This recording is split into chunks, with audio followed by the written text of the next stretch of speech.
Hello friends, आप सबका मेरे चैनल पे बहुत सारा वेलकम है। एंड आप सबको बताना है कि ये वीडियो जो है वो लास्ट वीडियो है पटना से। बिकॉज़ आप सबको पता है कहीं ना कहीं मैंने इन्फॉर्म ज़रूर किया है मैसेज के थ्रू या फिर प्रीवियस वीडियो के थ्रू कि मैं पटना छोड़ना चाहती हूँ। लास्ट बहुत टाइम से, ऐसा नहीं है कि रिज़ल्ट के बाद से। पटना जाने का मेरा जो एम था वो एक्चुअली मेंस का प्रिपरेशन करने का था। एंड पटना में मैंने बहुत सारी चीज़ें सीखी, मेंस का क्लास भी किया मैंने। एंड उस सब के बारे में बात करेंगे कि मैंने मेंस का क्लास कहाँ किया। एंड रही बात इन्फॉर्म करने की, तो देखो, जब तक से मैं क्लास कर रही हूँ मैं उस चीज़ को अच्छे से देखूँगी कि नहीं कि क्लास कैसा है, उसका रिव्यू अच्छे से मैं कैसे कर पाऊँगी। इसीलिए मैंने नहीं बताया कि मैं कहाँ क्लास कर रही हूँ। ऑल्दो आपको पता है कि मैंने प्री का प्रिपरेशन और मेंस का भी 69th मैंने बैच लिया था खान सर का ऑनलाइन, मैंने उसी से किया है। बट फिर भी था कि चलो एक ऑफ़लाइन क्लास का एक अलग नज़रिया होता है, मतलब ऑफ़लाइन क्लास में ऑनलाइन और ऑफ़लाइन में क्या डिफरेंस होता है, यही सब देखना था। एंड और भी चीज़ें थी कि बाहर देखते हैं कैसे पढ़ाई हो रहा है क्लासेस वगैरह में। तो जाने का मकसद यही था पटना में। बाकी घर पे भी बहुत अच्छे से पढ़ाई हो रही थी। तो वहाँ जाने के बाद मैंने कुछ टाइम तक मैंने सेल्फ स्टडी किया। उसके बाद फिर मैंने मेंस का बैच ज्वाइन किया था, जो कि परफेक्शन में मैंने ज्वाइन किया था। बट मेरे को परफेक्शन उतना प्रोडक्टिव नहीं लगा, तो कहीं ना कहीं इन्हीं सब वजह से मैंने क्लास जाना बंद कर दिया था बहुत ही कम टाइम के अंदर ही। तो मैं हॉस्टल में रहती थी वहाँ पे, जैसा कि आप सबको पता है। एंड हॉस्टल में पता है पटना में ऐसा नहीं है कि आप जाओगे तो आपको एक बहुत ही अच्छा माहौल मिलने वाला है, एकदम पढ़ने वाला माहौल मिलने वाला है, ऐसा कुछ नहीं है। अगर आप हॉस्टल में भी रहते हो तो आपको 100 तरीके का प्रॉब्लम फेस करना पड़ेगा। हम लोग सारी चीज़ें बात करेंगे इस वीडियो में कि क्या क्या प्रॉब्लम फेस करना पड़ेगा अगर आप पटना जाते हो।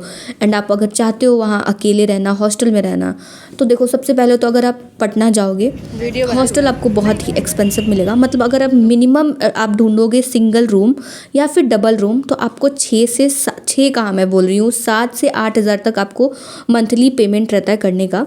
उसके अगर आप हॉस्टल में रह रहे हो तो आपको खाना उसमें मिलेगा। एंड खाने का क्वालिटी भी बिल्कुल भी अच्छा, मतलब उतना बढ़िया नहीं रहेगा, मतलब एक खाने लायक आपको खाना मिलेगा।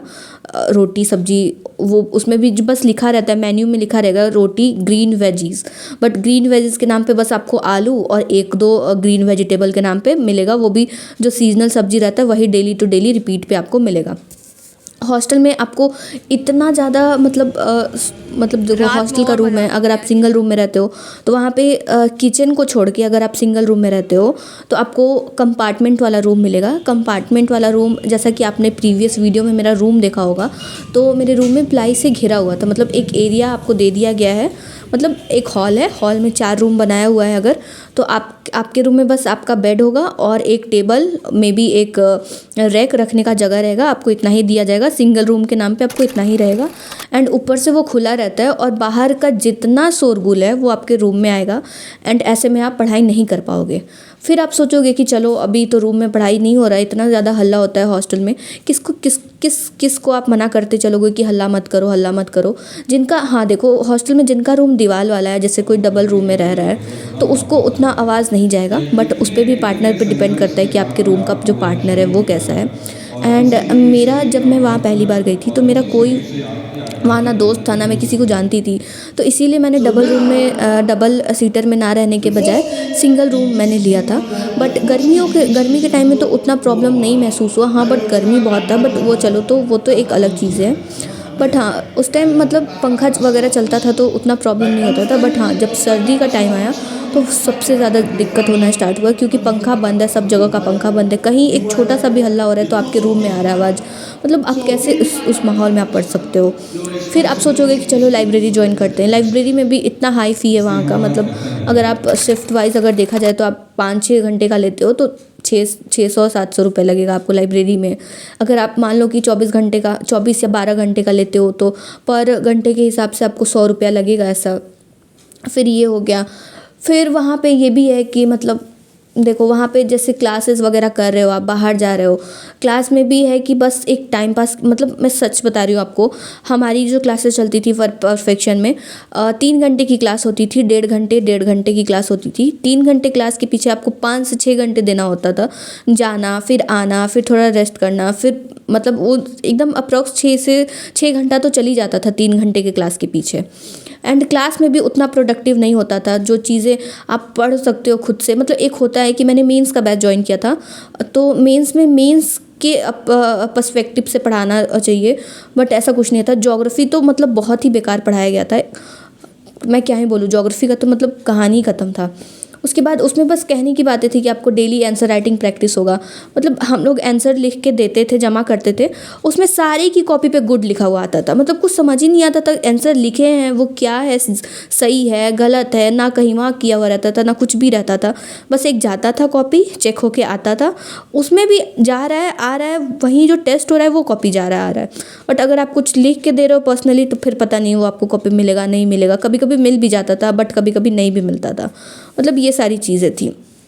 मतलब ठीक है, अगर आप ज्वाइन करना चाहते हो परफेक्शन तो कर लो, लेकिन मैं आपको सजेशन नहीं दूंगी कि आप परफेक्शन ज्वाइन करो, क्योंकि मेरा पर्सनल एक्सपीरियंस है उतना प्रोडक्टिव नहीं है परफेक्शन।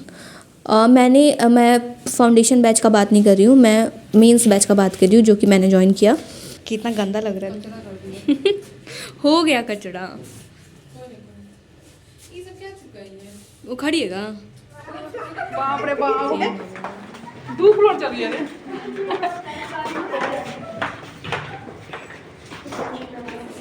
हाँ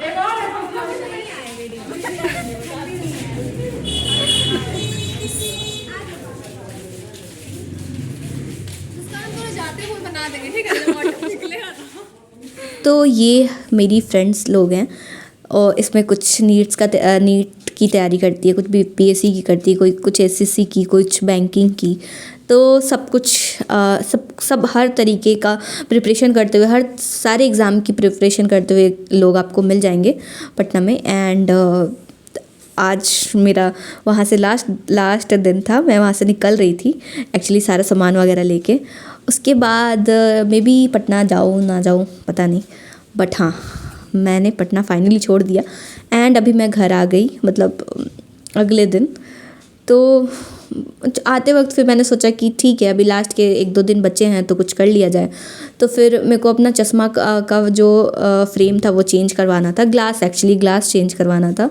तो फिर मैंने टाइटन से ग्लास लिया था अपना, क्योंकि मेरा नंबर बढ़ गया, तो इसीलिए मेरे को ग्लास चेंज करवाना था अपना। फिर मैंने सोचा कि चलो आज जा ही रहे हैं तो इस्कॉन घूम लेते हैं। तो एक बार मैं वहाँ, मतलब पटना में मैं 1 साल रही अप्रॉक्स। 3 मार्च को मुझे याद है 3 मार्च को मैं पटना गई थी हॉस्टल में, एंड 6 मार्च को मैंने ज्वाइन किया था। तो 1 साल में मैं कहीं घूमने नहीं गई, मतलब बस एक इस्कॉन गई थी एक बार, वो भी जन्माष्टमी में। उसके बाद फिर मैं आ रही थी तो मैंने सोचा कि चलो एक बार और इस्कॉन घूम लेते हैं। उसके बाद फिर तो आना ही नहीं है पटना, अब पता नहीं। तो बस फिर मैं इस्कॉन चली गई थी। फिर मेरे को अपना 1-2 जो काम था निपटाना था, कुछ सामान लेना था। वहाँ एक 99 का शॉप है, वहाँ से मैंने कुछ सामान लिया। उसके बाद फिर वी मार्ट से भी मैंने कुछ सामान लिया। उसके बाद मेरा चश्मा जो बनवाना था वो मैंने बनवा लिया। तो लास्ट टाइम पे यही सारी चीज़ें थी जो कंप्लीट करके आनी थी वहाँ से।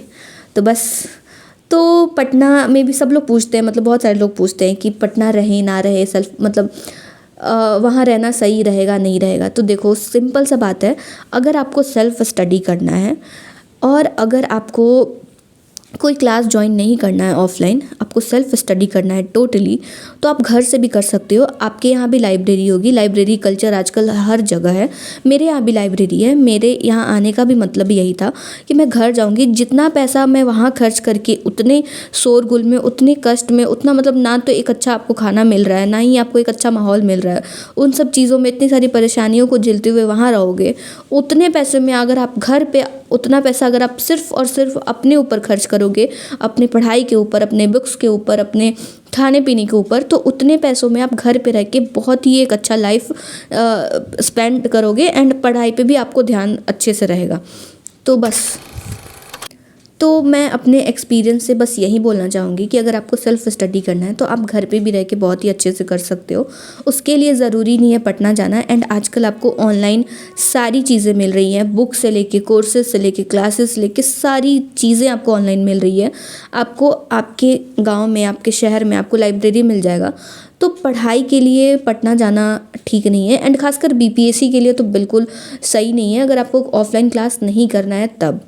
बाकी सबके लिए सारी चीज़ें काम नहीं करती है, जैसे कि मेरे लिए, मेरे को नहीं लगा कि प्रोडक्टिव, मेरे को नहीं लगा पटना रहना, तो इसलिए मैंने छोड़ दिया। एंड दूसरा घर पे रहना ज़्यादा ज़रूरी था इस टाइम पे। तो फिर मैंने यही सोचा कि जो चीज़ मैं अपने घर पे रह के अच्छे से कर सकती हूँ उसके लिए पटना रहने की कोई ज़रूरत नहीं है मुझे। एंड इस चीज़ को जो मैं यहाँ रह के करूँगी, यही सेम चीज़ मैं अपने घर पे रह के और अच्छे से कर पाऊँगी। एंड मिनिमम मतलब 10 से 12 से 13 हज़ार आपका मिनिमम पटना में एक महीने में खर्चा होता था। मेरा सबका अप्रॉक्स यही होता था। मैं मिनिमम बता रही हूँ कि आपको 10 से 12 हज़ार आपका खर्चा होगा महीने का। तो जो पैसा मैं वहाँ खर्च कर रही हूँ और जो चीज़ें मुझे मिलनी चाहिए वो भी नहीं मिल पा रही हैं, तो क्यों ना मैं अपने घर पे जाके यही सेम चीज़ को अच्छे प्रोडक्टिव तरीके से करूँ। तो बस, तो इस वीडियो में इतना ही। मिलते हैं नेक्स्ट व्लॉग में। आई होप कि वीडियो आपको अच्छा लगा होगा, तो प्लीज़ इसको लाइक एंड सब्सक्राइब ज़रूर कीजिएगा। एंड टेलीग्राम का लिंक आपको डिस्क्रिप्शन में मिल जाएगा, जहाँ से आप ज्वाइन हो सकते हो। वहाँ पे आपको बहुत सारी PDF वगैरह मिल जाएगी। कोई भी प्रॉब्लम हो तो आप वहाँ पे मैसेज कर सकते हो, आपको उसका सोल्यूशन भी मिल सकता है। एंड आप वहाँ पे मेरे को पर्सनली मैसेज भी कर सकते हो।